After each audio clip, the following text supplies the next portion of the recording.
From the mud to the rise, yeah, we built it on the grind. Trench talk, real talk, leave the fake ones behind. We don't fold, we don't break, every move we define. It's the code from the trenches where the real ones align. So picture this, Melissa Ford, the undisputed legend from the 6, that's Toronto for you non-Canadian folks who still think Drake invented maple syrup. She's the queen, the G-O-A-T, the one who probably taught Drake how to spell Y-O-L-O.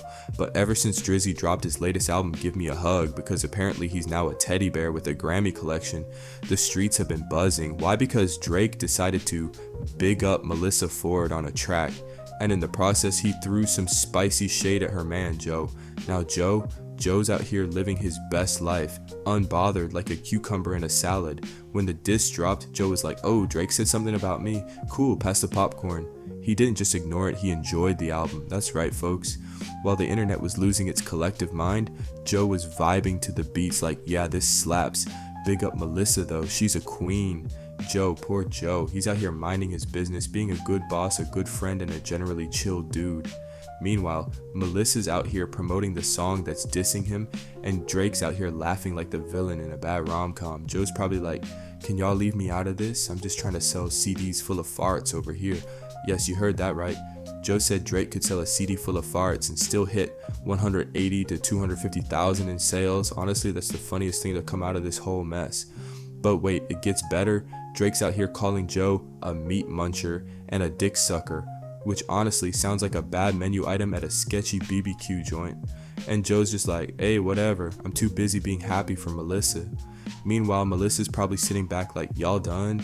Can I get my flowers without the drama? Now, let's talk about Drake for a second. Bro's out here dropping diss tracks like he's handing out Halloween candy, but Joe's not biting. It's like trying to start a fight with a wall. Joe's just not reacting. And Drake? He's probably in his mansion surrounded by candles and mood lighting, screaming, why won't you fight me? Bro's out here playing 4D chess while everyone else is playing checkers. He drops a diss track, bigs up Melissa, and now she's out here promoting the song like it's her own single. Drake's probably in his mansion, sipping on some fancy water like just as planned. This man is a master manipulator.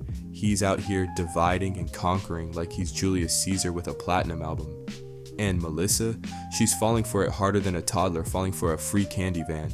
But wait, it gets better. Media personality Jason Lee, who used to work with Melissa, is out here defending her like he's her hype man. He's like, I'm glad Melissa's getting her flowers and not. Meanwhile, Joe's fans are like, Jason, sit down, you're not helping, you need something done. And honestly, Jason's probably just happy to be part of the drama. You know how it is, when the tea is this hot, everyone wants a sip. While Joe's out here living his best life, sipping Tim Hortons and laughing all the way to the bank. And Melissa, she's the real MVP in all this. She's getting praised left and right, put on a pedestal where she belongs, while these two dudes are out here acting like they're in a middle school cafeteria. Honestly, she's out here adding the song to her Instagram profile, using Drake's shoutouts to boost her brand, and basically turning Joe's L into her W. Meanwhile, Joe's fans are fuming. They're like, Melissa, how you gonna let Drake diss your man and then use it to get clout? That's not loyalty, that's loyalty. And it's bitter as hell. But Melissa, she's unbothered. She's out here living her best life, collecting her flowers, and probably laughing all the way to the bank. Meanwhile, Joe's fans are in the comments like, Melissa, you're supposed to be Team Joe, not Team I'm gonna use this diss to get famous. And honestly, Melissa's probably like, y'all mad? Good, stay mad. Buckle up because we're diving into the spiciest conspiracy theory to hit the rap game since someone said Tupac was living on a private island with Elvis. This is the story of Drake versus UMG versus Spotify, the great algorithm war of 2024. Grab your tinfoil hats, your popcorn, and maybe a lawyer because this drama is about to hit you like a Kendrick Lamar diss track at full volume. Let's get into it. So here's the tea. DJ Academics, the internet's favorite chaos agent, just dropped a bombshell that has Drake stans and haters in a frenzy. Apparently, UMG, Universal Music Group, and Spotify are in cahoots to sabotage Drake's new album with Party Next Door. That's right, folks. The man who brought us Hotline Bling is now fighting for his life against the algorithm, and Drake liked Academic's post, so you know this is either 100% real or 100% delusional. Either way, it's hilarious. Now let's break down the evidence, and I use that term loosely. First, we've got a Twitter user with the handle @OVOMembers, because of course the most credible source is someone named after Drake's fan club. They're out here saying, "Tell me why Spotify keeps playing Kendrick's Not Like Us after I listen to Drake's album." And honestly, that's shady as hell. It's like ordering a pizza and getting a salad instead. Nobody asked for that, Spotify. Then there's another Twitter user who's apparently part of some mysterious group claiming they searched for Drake's album and couldn't find it. But when they searched for Kendrick, bam, there he was popping up like he's the main character. Academics captioned the post, "Y'all think they conspiring against the owl?" And honestly, it's giving the Da Vinci Code vibes. Is Spotify hiding Drake's album? Or is this just a glitch in the matrix? Either way, Drake stans are losing it. But wait, it gets better. Academics claims thousands of fans can't find the album. And by thousands, he means 2 people on Twitter. Classic Academics math. Meanwhile, Boy Wonder, one of Drake's producers, responded with LOL. Is he laughing at the conspiracy? Or is he laughing at the fact that Academics is out here fighting for his life over a Spotify glitch? We may never know. Now let's talk about the comments because they're gold. One person said, "This is the saddest fan base in all of music, Ganar." Another said, "If you don't know how to go to an artist page directly in 2025, how old are you?" 4. And my personal favorite, "Spotify's gonna sue you next for spreading false propaganda."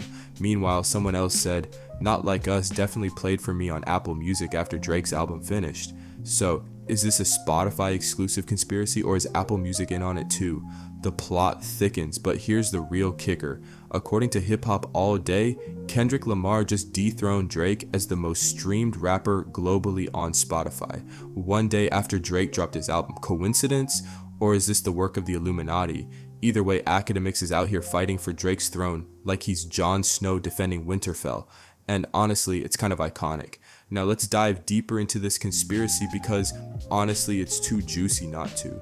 Academics is out here acting like he's Sherlock Holmes, piecing together this grand theory that UMG and Spotify are rigging the game against Drake.